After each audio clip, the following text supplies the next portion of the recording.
Pollination. Pollination is the transfer of pollen from an anther of a plant to the stigma of a plant, later enabling fertilization and the production of seeds. The agents or media which can transfer the pollen grains for pollination are called the agents of pollination. Pollinating agents can be animals such as insects, for example, beetles or butterflies, birds and bats, water, wind, and even plants themselves. Pollinating animals travel from plant to plant, carrying pollen on their bodies in a vital interaction that allows the transfer of genetic material critical to the reproductive system of most flowering plants. Pollination is the act of transferring pollen grains from the male anther of a flower to the female stigma. Pollen moves from one plant to another through pollinators. Now it's your turn to explain pollination. There are two types of pollination: cross-pollination and self-pollination.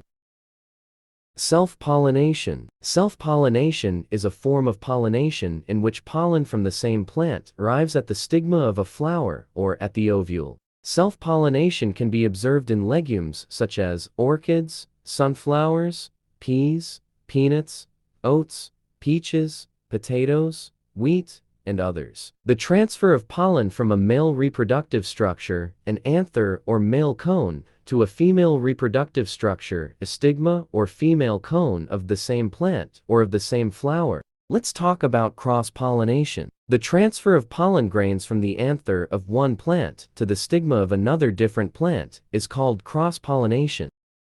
In cross-pollinating plants, the flowers adopt various means to attract insects. In such plants, the flowers are usually large, brightly colored, with good smell. Examples: Pumpkins, grapes, grasses, apples, maple trees, daffodils. Open your mind and think about.